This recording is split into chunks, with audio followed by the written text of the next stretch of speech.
Where we talk the talk and walk the walk. New week, new opportunities to profit. Welcome everyone to WagerTalk Today. Dan is halfway back. He's back physically, but the internet's a little spotty, so he may jump in, may not. But we got a big show, guys. Gianni's going to be jumping in. Bill Krackomberger is going to be here. We got to talk to him about the Arizona Cardinals scout director got caught. He got caught doing the gambling thing when you're not supposed to be doing the gambling thing. And then we got Steve Merril going to break down a couple baseball games. But first, we got to start with a free play here. We have a 5% tennis doubles play that is up, but I got a free play that goes off a little bit later today. So let's do the free play here. We're going to ATP doubles. This is in Washington. So if you go to sports books, click on tennis, click on ATP Washington doubles, and you're going to see Harrison and Skupski over Hidalgo Shelton. We're going to parlay that with Blelly, I believe that's how you pronounce his name, and Vavasori over Cash and Erler. Basically, each leg is the same handicap. Hidalgo and Shelton, they have not played together, and Harrison Scoops here are just one of the best teams on the planet. They're probably the favorite to win this event, so they should roll here. Look for them to end up in the finals, but they should get out of the first round unscathed. And then same thing here in the second one. Cash and Erler, they normally have different partners, but for this week, they're playing together, so not a lot of chemistry. I'm sure they're going to be worthy opponents, but Vavasori and Bolelli play together. They went 6-2 combined in Wimbledon and the French Open. So there's got a couple mismatches here, and you parlay that together, and that's minus 133. That is later this afternoon, so that's your free play. But we have a 5% best bet that goes off tomorrow morning. So you want to wake in cash with a 5%? I can't remember the last tennis 5% best bet that we've had. So looking forward to it. We're on a really nice tennis run. I believe it's an 8-2 tennis run. So pretty happy with that. So, all right, let's bring in Gianni, and we got to talk about Steam today. I know he said before the show, it's already a busy day, and I have a story for you, Gianni, that over the weekend that has never happened to me in my entire career. I can't wait to tell you about it. But happy Monday. How are you? Never better. God bless America. I always check. Made a little bit of money last week over the last 7 days. So I am up for subscribers and more importantly for myself, because I'm selfish, up through all my accounts. So it was a good week. Ended up when the dust settled, ended up actually coming out exactly 1 unit ahead on the weekend for my fight bets. I lost my 5%, but it shows you just how on point I've been with fight days, losing the big bet. And when the dust settled, we still turned a slight profit. So I'll take it. With that said, it wasn't a good bet. Closing line value showed me that. I expected sharp money to come in. I didn't think it would come in late like it did. And I realized at that point, we're probably on the wrong side. I tell you when I place a good bet. I tell you when I place a bad bet. And in that particular wager, it just wasn't a good bet. I could have got a better number 2 minutes before the fight started than when I locked it down. So at that point, it's not a good bet. But I did place a really good bet today. Last week, okay, I go through my charts real quickly. Want to share this. I go through certain charts of companies that I'm following that I want to add to my portfolio, or ones that I have that I want to keep building on. Make a long story short, Tesla last week was around $400 a share. I did the chart on Tesla because I was seeing a lot of bad news about Tesla and their earnings. And I said, let me see where I would get in on Tesla again. And I got down to where doing my charts, and I said, okay, at $305, if it got to $305, that would be a risk level that it's only reached a little less than 10% of its lifetime. So since the lifetime of Tesla stock, if it gets to $305 or below, it's at that risk level that it's only done so 10% of the time. So I put in a big ass buy order at 305 and said, if it ever gets there, great. This morning I wake up and my brokerage account, I'm like, what? Wait, what?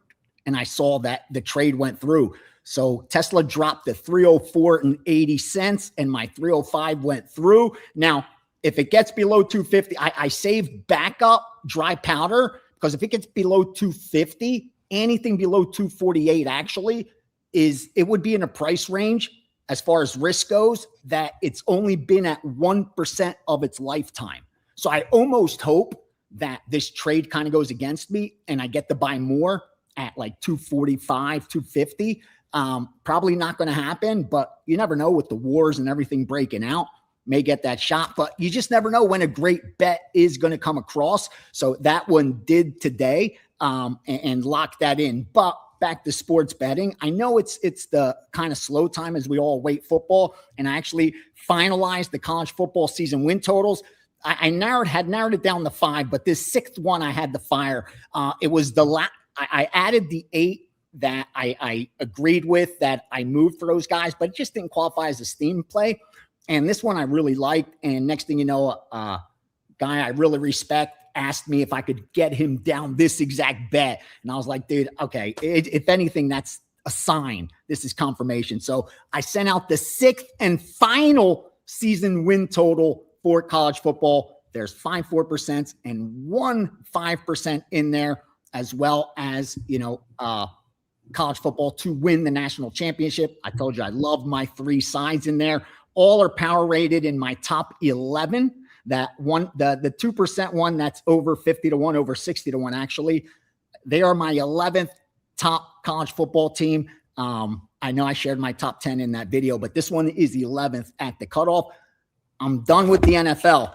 So today, tomorrow, I'll be finalizing NFL season win totals and finalizing my futures as far as representing the AFC, NFC in the Super Bowl. I was going to look at the make playoffs, not make playoff props, but we're going to lock up enough capital in season win totals and in the futures market if that value's there in that futures market. Because, again, the hold is so high on those futures to win the Super Bowl, win the World Series, that you really have to find good spots or it's not worth it. Like Minnesota Lynx in WNBA was a good spot. We got down at plus 750. I think they're even money now. That was a good bet. But futures markets, again, the hold is really high. So you can't go crazy with the win championships because it's pari-mutuel, almost like horse racing, where if all the money comes in on these teams, the odds change on the other teams. And when that's the case, you're looking at upwards of 30% plus hold for the books. So be very selective with your to-win bets as far as winning national championships, winning Super Bowls. You're trading into a high hold market. Your admission price to place a bet is very high. So again, be very selective with those. But I'm ready to go. We do have Major League Baseball, Andy. We even have look ahead WNBA for Tuesday. I know there's no games tonight, but no surprise, they're already getting ahead of some of these sides and totals. So whatever you want to dive into, we're ready to go. Well, let's do WNBA because these are the lines that move insane from overnight. Like these lines are just probably not going to be here tomorrow morning when we all wake up. So I would be all over. The Connecticut Sun plus 5.5 against the Mystics. I'll be all over that one. Probably the Fever minus 8.5. What are you seeing? Those are that got bet. Yeah, 617 Indiana minus 6.5, 7.5, and the over 181, 182. They bet over 175 in Portland, Las Vegas, and they took LA also at 5.5. After you saw it got dummied up a little bit, and then you saw LA get hit at 5.5, 5, and 4.5. So a little bit of manipulation on that LA game that I saw, because in my account I didn't get any of the dummying up, but I did get LA plus 5.5 and 5 on those accounts. You want to do MLB or you want to hear? Here, I'll tell you my story of something that's never ever happened to me. Okay, so I'm a huge bare knuckle fighting fan. We had this really bizarre card in Uruguay. A lot of fighters, first time fighting, some local kickboxers. It was tough to do the research, and so there was a women's fight, and I told you I beat the line by like 35 cents. So I was really happy. They do the face-offs. And there's not much film on these women, by the way. And a lot of the film's pretty old. Okay, so I hadn't seen this one particular woman in a while, and she comes out for weigh-ins and face-offs. And I'm not joking, Gianni. It was a guy. A lot of them are. I bet against a guy. You fought a dude in a women's fight. How'd it go for you? I lost a split decision, and she should have won. She should have won. No way.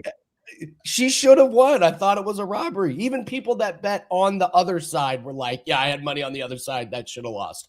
But yeah, chalk that up to that has never happened to me in the history of my betting. Real quickly, bro, I just wanted to show some real love for your stream because you've genuinely got crazy potential. And I'd love to connect with your top Twitch streamer who pulls thousands of viewers, bro. I could get you upwards of 950,000 views, bro. 590, forgive me. Just like that. Appreciate you, Daniel. Appreciate you, man. Nothing but love. So, oh, man. Hit me up, D. Hit me up too, D. Gianni the Greek on Twitter. Thank you. Yeah, that was a bad beat. We move on to the next one. What are you going to do? Sometimes you run into a wall, brick wall. Yeah. So, all right. What do you got in MLB today?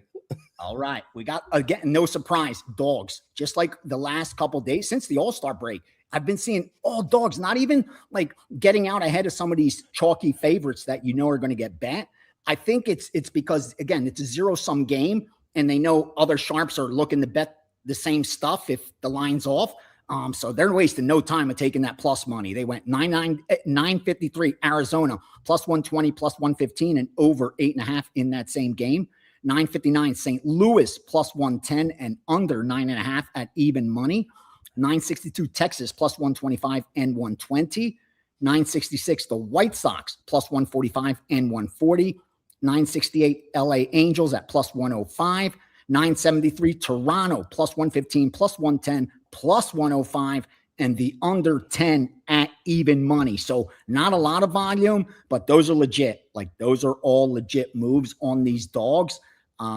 That's, again, what I've been seeing, and not big dogs. I mean, yesterday they did come in on Colorado on the run line, getting a 1.5 and plus 150. But mostly it's been these money line small dogs, plus 110s, plus 105s, plus 115s, you know, those coin flip type games, where they're not afraid to take the dog. And more times than not, it's opposite the public, because since the All-Star break, the public's been betting the exact same teams. You know, they've been betting the Dodgers, they're betting the Yankees, like they're betting the first place teams. And unfortunately for them, as me and you have talked about throughout this season, there's just not that many high-level first-place teams. I mean, you look at the AL Central, first-place teams won 52% of their games. AL West, first-place teams won 50% of their games. I mean, Texas is one game above 500. Seattle's won 2 games below 500, and they're a game and a half out. You look at Philadelphia. Philadelphia is 5.5 games out in their series because the Mets have outperformed. Atlanta's won 62 games. They're at 59%. So even Atlanta has outperformed what they're expected. We have them down expected to win about 56% of their games. So when it's all said and done, even these first place teams are just not cashing a ton of tickets. I mean, yeah, you could say that the Dodgers have won 63% and Milwaukee's won, 63%. Those are the outliers. And I do think, at least our projection, Milwaukee won't be at 60% when it's done. We actually think they're going to get to 95 games, and that's right below. I think 96 or 97 is where you're at 60%. But we have Milwaukee only at 95 games, but we do have LA still getting above that, staying above that 60% mark, because they should be able to win 101 to 102 games. But otherwise, all first place teams, expected right around here, man. So don't be afraid to bet these dogs as we await football. I know everybody's getting excited for football, but even when college gets here, even when the NFL gets here, there's going to be a lot of value on some Major League Baseball dogs, especially as we get into the must win. You know what I mean? Teams battling for positions.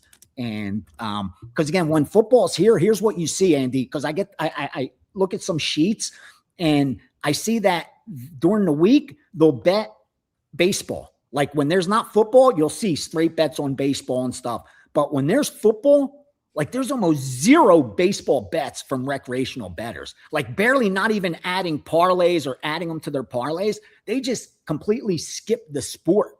And I think those are the days where you will be able to really find some value, because it's just completely being overlooked. And if it's not attracting any action, any attention, it's not attracting the attention of the odds makers and bookmakers either. Like if I'm guarding my house, I'm going to guard where I'm most vulnerable, right? And you're not vulnerable at baseball, and when football's here, the risk is going to come in football if you make a mistake. You could mess up a baseball line, and big deal. Crack's going to beat you out of a dime. You know what I mean? Like if you mess up a baseball line, but you mess up a MLB line, I mean, NFL, college football, you're going to get blasted, even by the public. Yeah, so true. It is true. Like soon as football gets here, man, everything else takes a back seat. It does. Yeah. So I like your approach. You still bet those smaller markets. Like even though all the action and everybody's talking and all the excitement and being in the industry, you want to give people what they want most. But I love the culture that's more about winning than about promoting sports that are popular. You know what I mean? That you could give lacrosse, you could give women's tennis doubles, and there's a market for that because there's now, thank God, that's the positive of the internet and the positive of sports betting content, that bettors are getting sharper and sharper, even though it's not being reflected in their results. And I think it's not being reflected in their results, not because they're not becoming sharper bettors, because they are. Like your average bettor today, 3 months into their career, is sharper than I was 3 years into my career because of the information that's at their fingertips. Like they could listen to podcasts, listen to shows and of guys that actually win, that know what they're doing. Like there's tons of content out there, and that you could learn so much. Where back when I was coming up, it was nothing. You had your local sports paper. Like that was it. You had everything you had to learn your own through trial and error. That's not the case today. But the reason I think it's not reflected in their bank accounts is the same reason for every other market. Being a trader or investor is very difficult. Like it's hard enough to be a profitable investor or trader, but then to know how to bet and actually like how to handle risk, not just correctly and efficiently, but then emotionally how to handle risk. And I think that's the biggest issue with sports bettors. Like there's a lot of guys on here right now that can beat the market, have the know-how, the skill set, and the ability, the desire, all the things it takes, but they don't have that missing ingredient, which is that discipline and patience, which that half percent has. Like that's what took me the longest to acquire, because I just wasn't built that way. Like that made my life so much harder than it needed to be. So it's a long about way of saying, if you're new to sports betting, I love it. Have that passion, learn as much as you can, but focus a lot of your attention on how you're going to manage your risk, on how you're going to bet the stuff that you learned how to beat, and deal with winning, deal with losing, deal with the swings that are inevitable. No matter how good you are at what you do, there is going to come a time where you shit the bed and it just is awful for you. And when that happens, you got to be able to deal with it. So best of luck to everyone out there. New week, new day to do it the right way. I'm starting working out today. Actually, the trainer texted me. He's not sick, so he's coming over. I got to get my ass up, and you got to do the stuff that's hard. Do the stuff that's hard, and you'll get ahead. That's what I've learned. I remember being uncomfortable.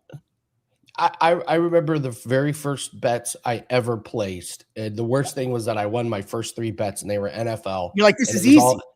It was all, and it was the Saints. I remember they covered the first 3 games of a season. I love that. And I was just like, they're just handing out money. Like, this is the easiest. Why does anyone work? Why do people go to work? This is all you got to do. Why the hell wouldn't you just place a bet, pick up your feet, walk the dog, make lunch, watch a game? Drew Brees was lighting them up at home. It was when Drew Brees could put up 50 points. They covered the first 3, and then took about 3 or 4 years of getting my ass kicked to learn. So yeah, I would say the worst thing that happened to me was I won my very first 3 bets. Yeah, that's a gift and a curse at the same time. It really is. It really is. So before we go, Gianni, I just have to show you this. Oh shit! Yeah, that was good. I bet no against this. No I bet disrespect. against this in a women's fight. Oh yeah, I'd have done the same because I don't even look at the pictures 9 out of 10 times. So I'm just looking at the data, and I could imagine if I turned on the TV and I saw that dude walking down the aisle, I'd have been looking to get off that bet as quickly as possible. Closing line value don't mean shit when you're facing a dude in women's sports. Yeah, I was like, what is this CLB? Is this not all the CLB? CLB in the world's not going to help you, dude. All the CLB is not going to help you. Yeah. It was a wild night. Wild night. All right. What do you have up for everybody on this Monday? Team sheet's already out. 4% in Major League Baseball. We're 14-5 over the last 19 Steam sheet bets. I've been selective with those. If we don't have a bet, I don't put out the Steam sheet. So I did have something confirmed nice and early that I liked. Sent that out, and we'll continue to add information throughout the day. Now, there's the college football packages are up. National championship package. Want to get down on those. I love these bets. And season win totals, 6-pack. We're done, plus 8 strongest leans in case you have your own opinions. Over the next few days, subscribers, you'll be getting that NFL stuff. Get that in so we could move on to week by week because the preseason's right around the corner. You know what we did last year. Don't need to repeat it. I'll probably repeat it 100 times between now and first week, but we did damage. We're going to do damage again. Jump on board. Best of luck to you guys as well. And best of luck this week. Crush it. All right. Thank you, Gianni. Appreciate it. Always good talking to you on a Monday. So, yeah, outside of that, it was a very good weekend. Thank you to everybody that jumped on board with the 5% UFC play. UFC is so back, baby. UFC is so back. I'm very, very proud of what we did with UFC. We got our asses kicked at the beginning of the year. We took some time off, changed up a couple things, and now we've hit, I believe, I don't want to misquote it, but UFC has been running really, really well. So we're going to have a 5% that's going to go up a little bit later today. I want to make sure the line doesn't move in the first. Sometimes you get line movements in UFC on Mondays when people are just now looking at the lines for the first time. So I know where we want to go. So that 5% best bet will be up for Saturday. But we do have a 5% that is up for tennis, doubles. Check your books. Make sure that you have doubles. I just played on DraftKings. So it's on DraftKings, FanDuel. So make sure your books have it and then jump on board. It's Awaken Cash. This should be going off earlier in the day. We gave out a free play at the beginning of the show to whet your appetite. That's for this afternoon. And we have this is a big week of tennis. A lot of them took some time off after Wimbledon, but we got Washington, ATP, and WTA. You can bet against Venus Williams tomorrow morning. That should be fun. So we got some big names playing. Kasatkina is a plus money against Konskaya. So they got some pretty big names. Those tournaments have already started, but the big names are starting to play today. So a lot of really good stuff going on there. All right, let's bring on Bill Crackman. Happy Monday. How are you, Bill? How was your weekend? Hey, what's going on, buddy? Yeah, no, the weekend was okay here in Vegas, and you just got to stay inside. It's been 113, 100, like crazy weather. I don't remember it being this hot for so many consecutive days.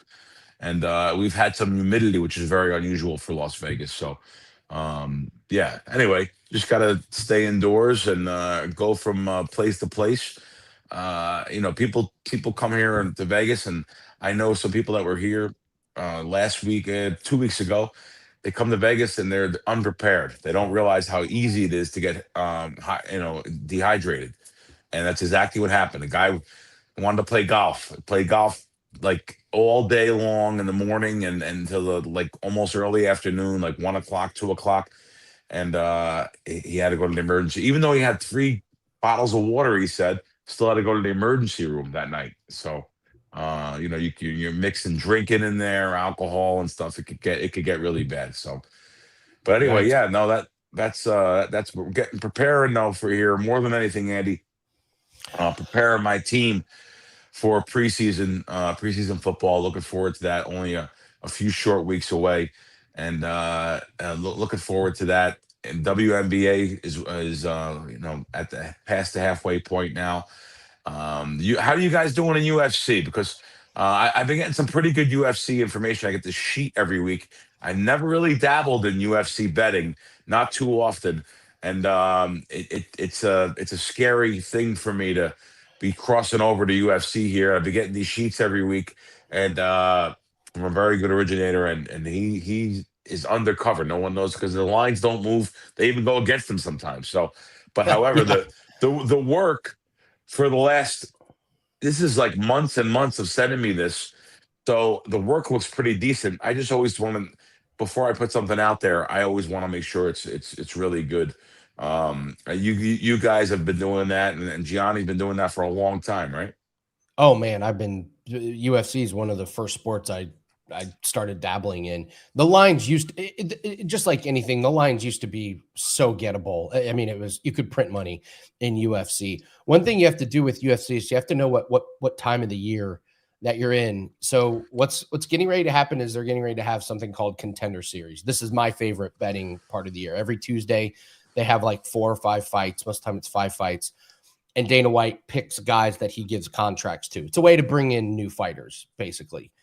What they're Okay. doing right now is they're putting older fighters and fighters on losing streaks against each other so they can cut guys to make room for these new fighters. So you look at the card this week, there's a bunch of bad fighters fighting each other. So this time of year is basically the cut the cut fighters. Now when you get towards the end of the year, they take like a 5-6 week break around Christmas.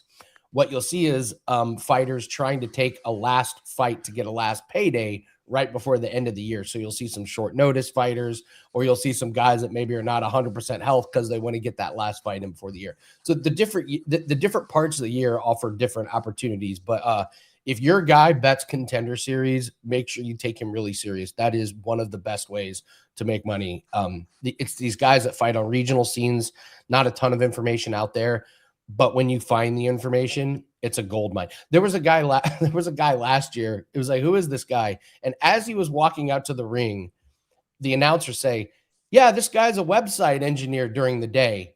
It was like, we gotta bet against this guy. He's a website designer, and he got killed in like 10 seconds. So it's Oh stuff wow. like, it's stuff Okay. like that where you find these little tidbits of information about part-time website engineers fighting real fighters. But yeah, it's a great sport to make money on. We were terrible at the first part of the year, but we've gotten things back on track in a big way. But I digress. I got to ask you about the Arizona Cardinals Yeah. director of college scouting.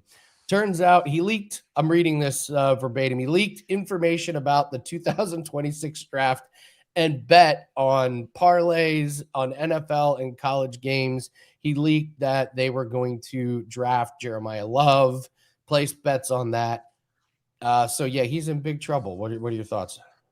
Yeah, no, it's going to happen, and it's going to continue to happen. These guys are guys that are making, I don't know, I'll say $200,000 a year, and maybe not even that much. So when you have situations where you have guys that are can make a score of 20, 30, 40, $50,000 in one shot, you're going to have leaks like that from the different organizational people that are gamblers. And gambling is so fashionable now, it's so accepted. So I remember years ago I was on a show called Cold Pizza. I was on a couple shows on Yes. ESPN, and I was doing this show, and there was an NFL commissioner, this is 20 years ago, came on saying that less than 5% of people that watch the game, either at the game or at home, wager on the game. And of course, at my opposition, it was me and another guy that were just, I didn't want to embarrass the commissioner, but I kind of put it out there bluntly, like, come on, commissioner, give it a break. If it wasn't for sports betting, you might even not even have a job. I mean, and it's not that serious, but you know, they were denying there was sports betting going on. The NFL, all the leagues, NFL, baseball, hockey, and now everyone is in bed with these leagues, and well, these leagues are in bed with the sports books that are advertising everywhere. And sure enough, what happens? You're going to have it be so fashionable, so accepted that it's in the locker room now. It's in the clubhouse. It's in the training camps. It's in the draft camps, as you can see here, because you can bet on draft information. So, it's going to happen. It's only going to get worse too. We've only seen the tip of the iceberg here. There's going to be much more things like this down the line because when money gets involved, greediness gets involved. You see players that are making $25 million a year in NBA telling their entourage that, hey, I'm sitting out today. I mean, if you're affecting guys that are making 25 million a year because of greediness, because of stupidity, what chance does the guy have that's working for the organization and scouting, making 150,000 a year? What chance does he have? Now, of course, there's a code of ethics um, that you're not supposed to break, and they know that because they are putting it out through all the teams. How the seriousness of losing your job, losing your career is, but still, they just say, hey, I could just give this to my brother-in-law or someone else with a different name and let them know this guy, we're going to be drafting this guy. But here in 2026, heading to 27, I don't know if you can get down that any big money on scouting information, the draft information anymore. Back a couple of years ago, like when I bet Banchero to go number one at 18 to 1, 21 to 1, I was running to the border here over by Hoover Dam. I was betting it on my app. They were taking thousands of dollars to win, hundreds of thousands.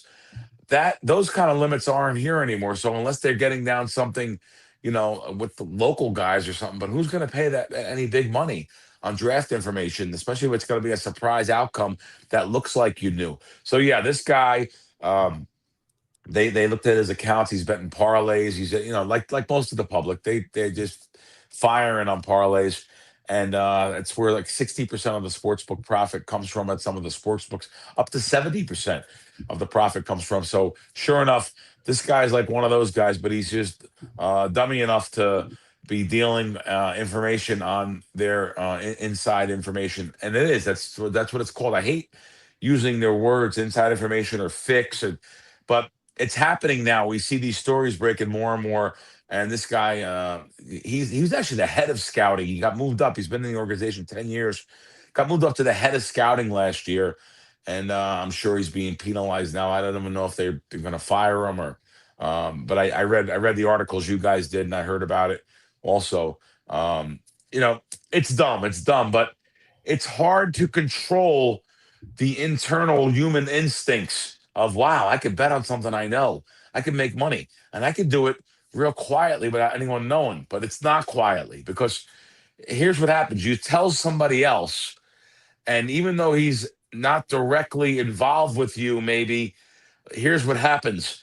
You're going to tell him to get you down $100 or $200. That guy, no matter what you say or I say, anyone says, here's how the conversation goes from that guy. He tells his buddies, hey, man, I'm friends with the guy that's the head of scouting in Arizona. Now, don't say anything to anybody, but this is really a lock. Don't say anything. Now you have a second and third and fourth source. Of course it's going to get out there. Hey, going, and those guys tell somebody. My friend Joe knows the director of scouting on Arizona. Hey, this guy's going to go first.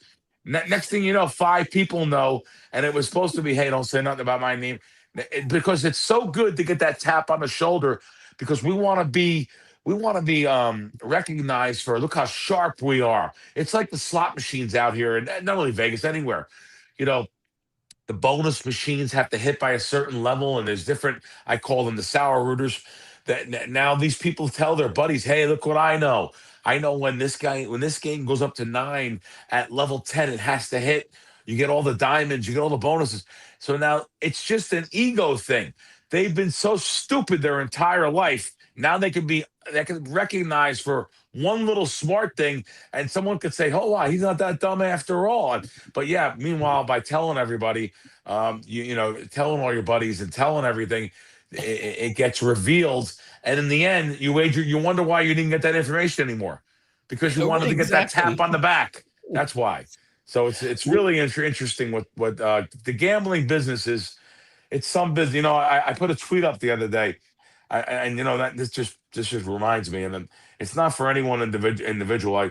I put a tweet up the other day, and I didn't think many people would understand it, but a couple of these people did because they got 14,000. Didn't get a lot of views. They got about 14,000 views.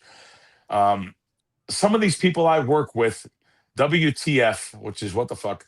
Sometimes I think these people have to be from the island of misfit toys, and I am the effing ringleader. That's what I put. So, you're dealing with a lot of people that aren't used to, they're not used to making money betting sports or doing an edge on slot machines or video poker. And when they get that information, they're so overwhelmed with, oh my God, I'm actually doing something so sharp or so that they make dumb decisions, or they take it upon themselves to do something stupid instead of just grinding out, making money. I use the old term. They're jumping over $100 bill to make $1. Like, they don't realize slow and steady, we can make money doing this, doing A, doing B, doing C. So it's tough. It's a tough business. You have to have so many skill sets internally to be an advantage gambler. They call it an AP, which is an advantage player in a casino. You have to be, you have to have so many skill sets, and it's really tough. I know guys that have the best information in the world today, and they're dead broke because they couldn't handle it. Either they're drinking and gambling, they're overbetting their bankroll, they don't know what to do with the information. They're going right to this top source. And what I mean by that is, let's say you have a good information on a game. I don't go to Circa. I don't go to Circa with the information. Circa moves everything I bet, first of all. Second of all, every sports book is told, hey, watch what Circa does, watch what Pinnacle does, watch what Amapola does. These are the sharp sports books. Watch what they do and make sure we move off them. Don't even take a bet. Just move. When they move, just move because the move's coming. So I don't go to that source with my information.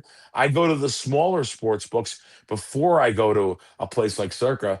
To be real blunt, Circa may even get the opposite way of the way I'm thinking. They may even get the Yeah. opposite bet to move the market and give everyone else a better line. So that's an interesting. I know I'm going off on tangents in all different areas, Andy. Sorry. You're fine.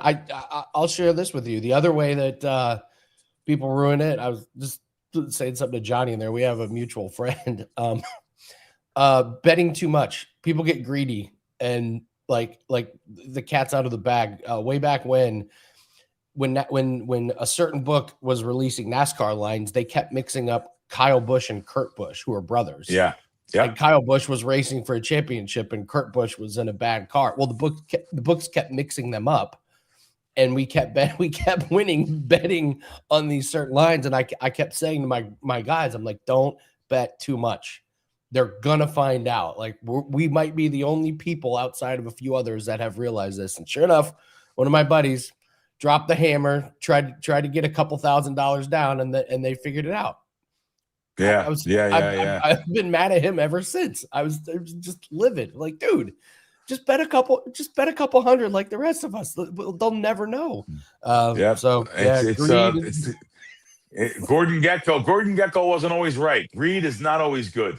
No, it always bites us. So I don't know if you have a parlay, but you and I are golf nerds. And a parlay? I'll never have a parlay. A prop. I'm sorry. A prop. A prop. Yeah, the parlay is not my repertoire. Yeah. Sorry. You and I are golf. You and I are. Well, hold on. You and I are golf nerds. Yeah. It's the Jackson Coyven era here. Yep. I love golf. Matter of fact, love watching golf, even when I'm not betting on it. Love watching golf. Love going to some of the better golf tournaments.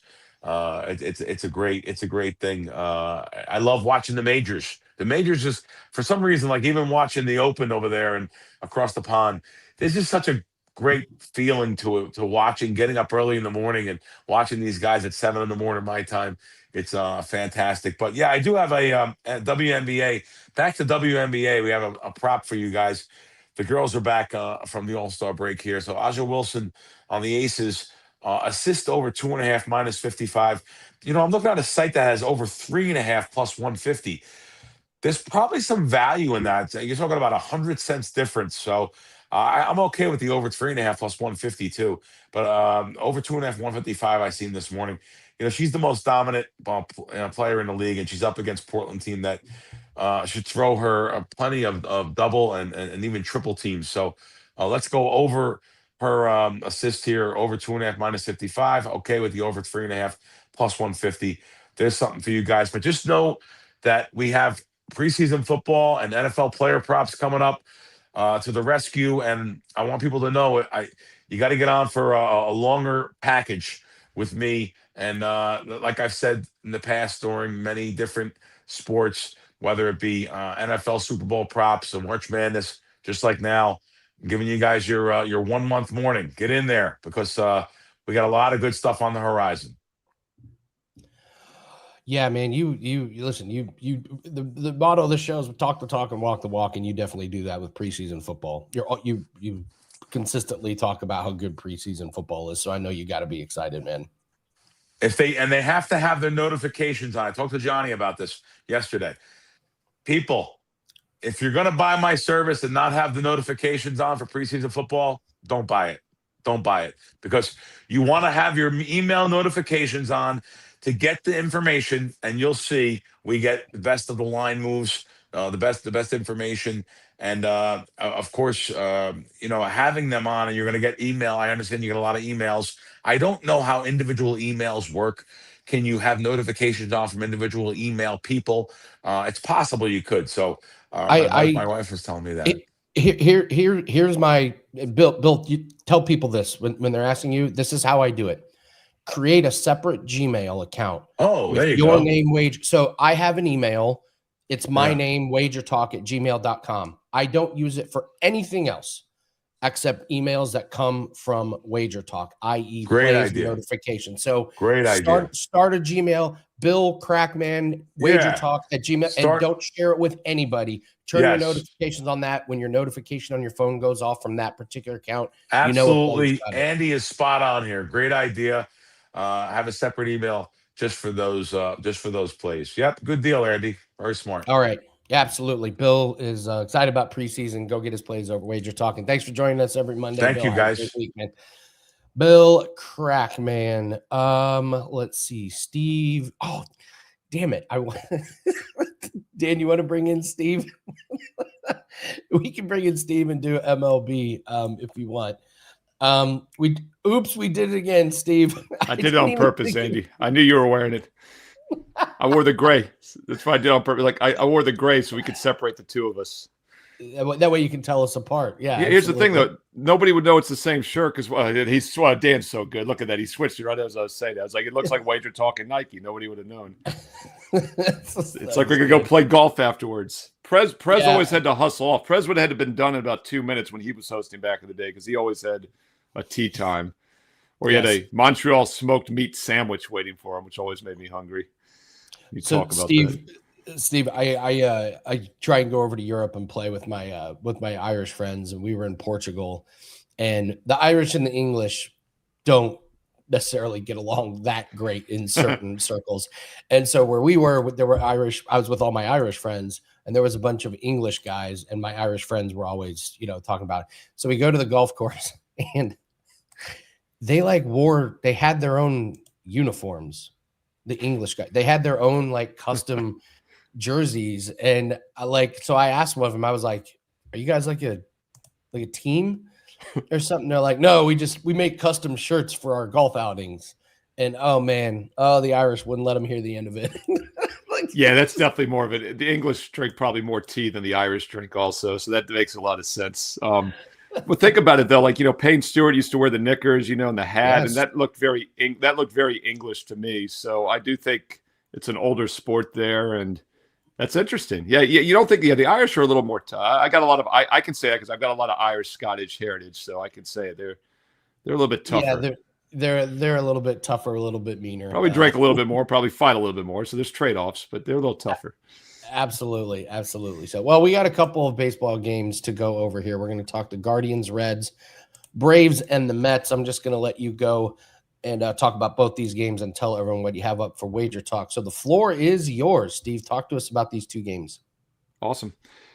Yeah, a little Monday Night Baseball here, Monday, July the 27th. And we'll start with the Mets and Braves. When the season began, we would have thought this was one of the best matchups of the year.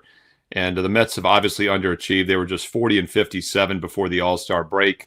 About a week and a half ago, that Thursday, the standalone game against the Phillies, I did give out a free play on the Mets in that video. And I mentioned sometimes the layoff helps teams that are struggling, maybe cools off hot teams. But that hasn't necessarily been the case. The Mets, after winning that game against Philly, proceeded to lose 5 of their next 7. They did snap back with a win against the Dodgers yesterday on getaway day Sunday. But keep in mind, Sunday afternoon games can be so random. The Dodgers had beaten them in both Friday and Saturday's games. I think that was more maybe LA letting up a bit, and the pitching didn't show up with that 8-3 win. But the Mets still on the year, just 44-62. Meanwhile, the Braves 62-43, 18 wins ahead of the New York Mets. With that said, though, at some point teams win games. The worst teams are always going to win 60-70 games. Best teams are going to still lose 60-70. And I do think the Mets have some play-on opportunities here over the next month or so, and I believe that actually starts tonight with Zach Thornton on the mound. Rookie pitcher has only gone 23 innings this year in his big league debut season, but he's looked pretty damn good so far. 1.93 ERA, and he has made 4 starts, and he's been fantastic. In fact, his first start, his maiden debut back in May, he got lit up by sometimes my Washington Nationals, 4 runs in 4 innings. And then they didn't start him again for another month until the end of June. He's made 3 starts since, and boy, he has been lights out. 19 innings pitched, 1 earned run, including back-to-back shutouts his last 2 starts here in July, going 13 innings and giving up only 5 hits. He's been as good as anybody in baseball over the past month. And I know it's a small sample size, but I still think the Braves are going to have some trouble having never faced him tonight. And Martin Perez on the mound for Atlanta, 3.4 ERA overall this year, but a 4.3 ERA his last 7 starts since early June. So he's heading in the wrong direction. Thornton heading in the right direction. And I'm kind of looking for reasons to play on underrated teams like the Mets, who still have as big of a payroll in baseball as anybody. So there's talent there offensively, and they've got the pitching edge tonight, and yet we get them at a pick-em price because of the records. I like the New York Mets in this one, minus 105 in most locations. So take a look at them. And by the way, the New York lineup has hit Perez well during his career with this pretty good sample size, 125 at-bats. The current New York lineup tonight has a 304 career batting average against Perez. So I like the Mets here at home in a pick-em price. Hold your nose and play the New York Mets tonight at 7 Eastern. All right, the other game we're going to talk about here is the Cincinnati game. This is an interleague matchup between, don't you call them the Indians, the Guardians and the Reds. Battle of Ohio, Cleveland, Cincinnati, at Cincinnati. And Reds with Burns on the mound, about $1.60 favorite, and for good reason. Burns has been a solid pitcher this year. He was scratched from the All-Star game, but he was still an All-Star this year with a 2.4 ERA. He's cooled off a little bit, 3.1 his last 7 starts since early June. But once again, keep in mind that the pitching's usually ahead of the offense early in the season, and also the ball travels better in hot weather. So most pitchers have weaker numbers, especially heading into August. So I'm not going to read too much into that. Burns is still pitching well, but we are going to keep an eye on him because he pitched only 43 innings last year in his MLB debut season. He's already at 107 innings now. And these are the kind of guys, I talked about that this weekend on Last Call, about Cam Schlittler, other young pitchers like that are having great seasons.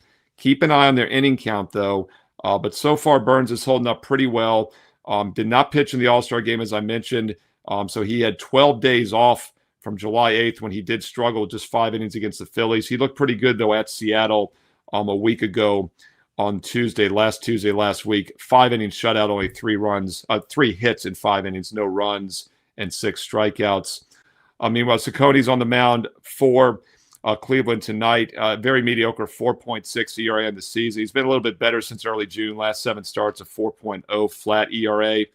So both pitchers in decent current form, pitching well here. And it's hard to trust this Cleveland offense right now. Back-to-back shutout losses against the Rays. They scored 3 runs on Friday, and then they got shut out 3-0 and 1-0. The pitching did their part, but the offense did not. And even with 12 innings against Minnesota last Thursday, they only managed 1 run. In fact, the last 4 games, the Guardians have scored 4 runs total, and now they're traveling without rest. I don't think things get any better. And you could also make an argument maybe Cincinnati has a bit of a letdown in this game after being on the road for 9 straight games in St. Louis. They won 2 out of 3 there. They won 2 out of 3 at Seattle. Solid road trip. They now return home without rest. So while Burns is the better pitcher, I'm not in a hurry to lay $1.60 here with the Reds returning home off the 2-week road trip. But then again, I want nothing to do with Cleveland scoring basically 1 run or less in 3 of their last 4 games. So what do? Let's look at the under in this one instead.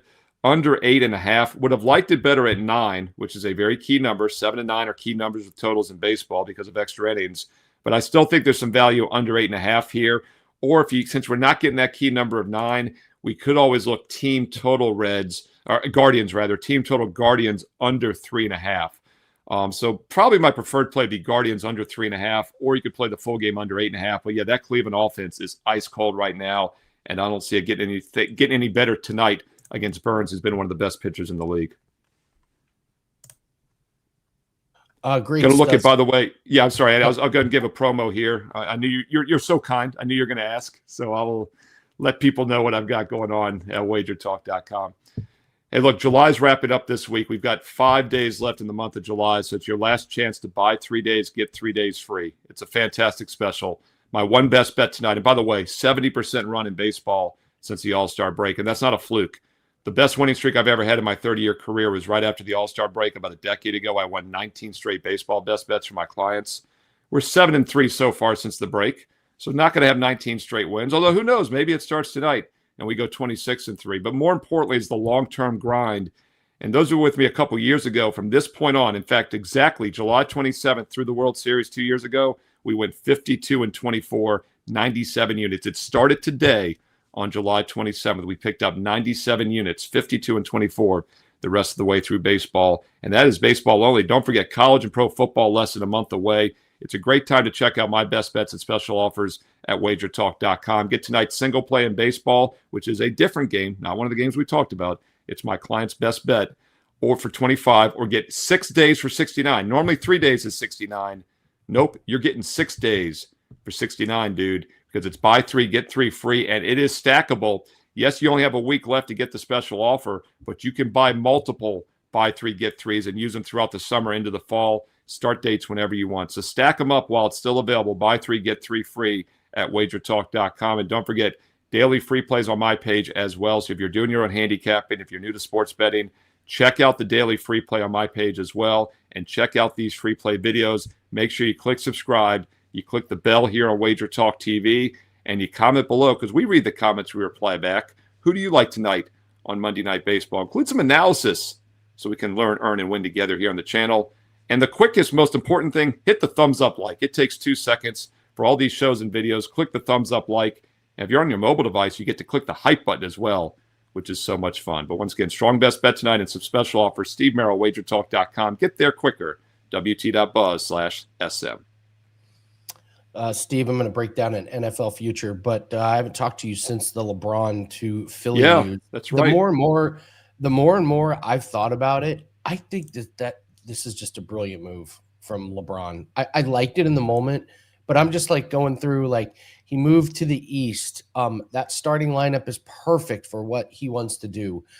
He's playing with Edgecombe and Maxey, who can eat up big time minutes, so him and Embiid don't have to put a lot of miles on it. I think this was easily the best case scenario for where he went. Miami, no, you're not winning there.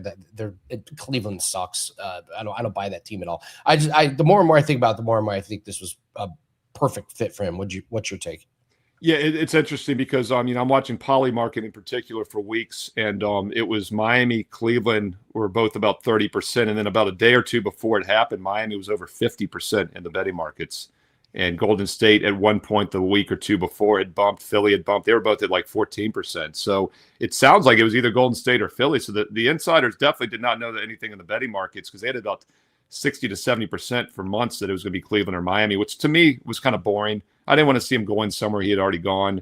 I got a lot of Philadelphia Sixer fans and friends here on the East Coast. I've been talking a lot about this, including yesterday. I was at a AAU tournament. We were talking about it. Here's my take. First of all, I do think it was a good move for him. But there's never an NBA team that has 3 or 4 offensive superstars that win it all.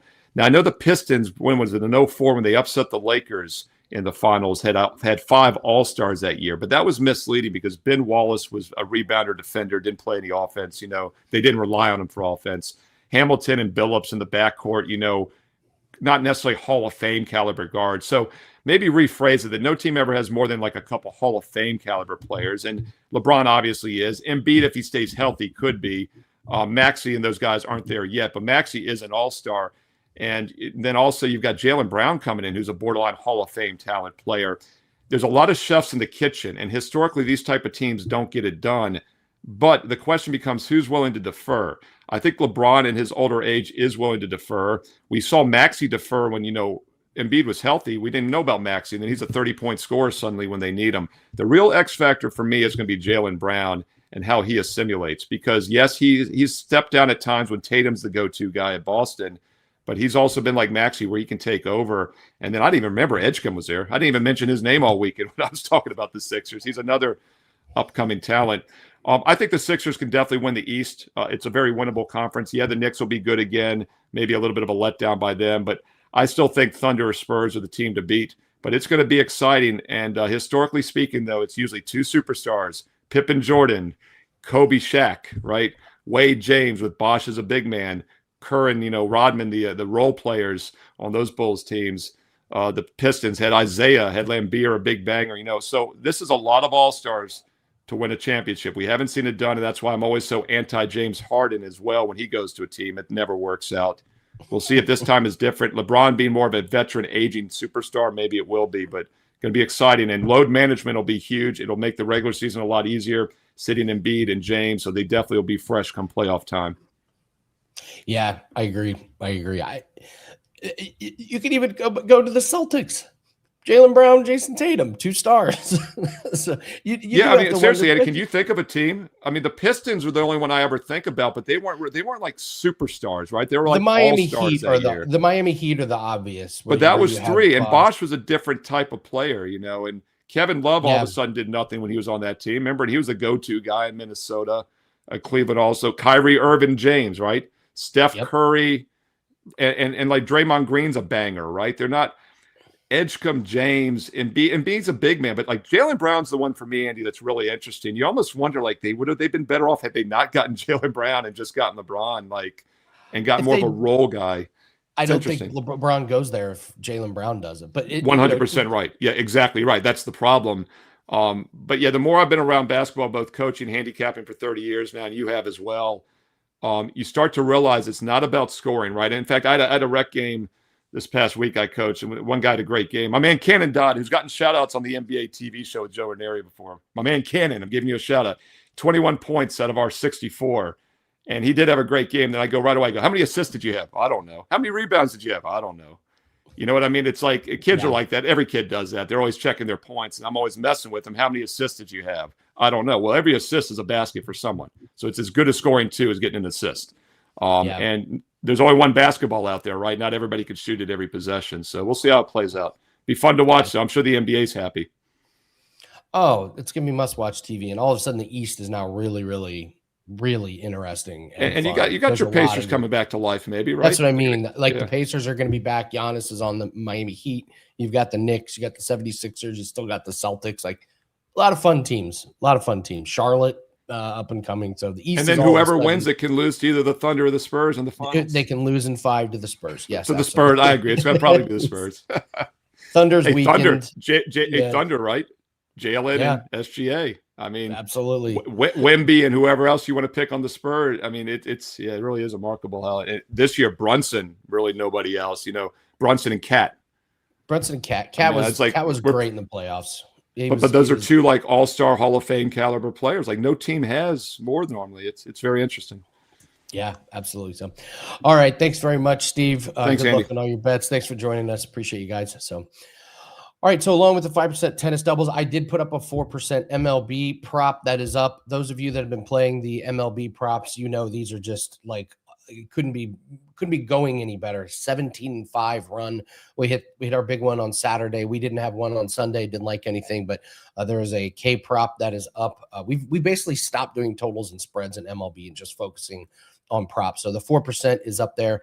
But again, don't mess around with just one play. Get a package. If you want to buy 3 days, get 3 free. That gets you the play today, gets you the play the 5% tomorrow. And we're still running that special for half price on 30 days. This is going to get us into preseason football, getting closer to college football and NFL season. So we're running at half price, $149. Those of you that got on board last week, we had a great weekend. So I know you guys are really happy. So appreciate all you guys, but we got to do some NFL futures every single day up until the first game of the season. We're going to be doing futures. So Monday's quarterbacks, Tuesday is a wide receiver. Wednesday is a running back. Thursday is a win total.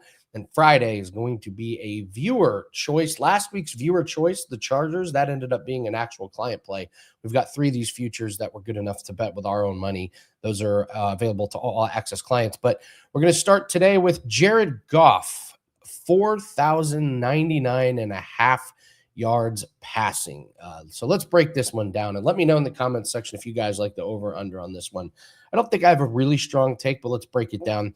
So last year he had 4,564, 2024, 4,629, 2023, 4,575.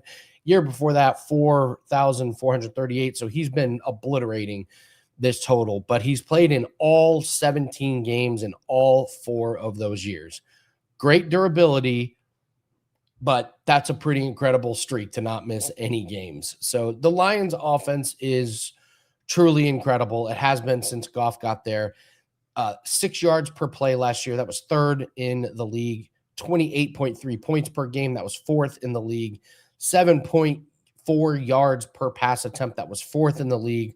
103.6 passer rating. That was 3rd in the league. You get the point. This offense is dynamic. They added depth to their offensive line in free agency and the draft.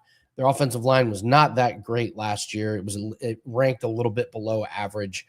If you watched Lions games, there were certain games where they struggled mightily. So that has to be the spot that they have to improve on.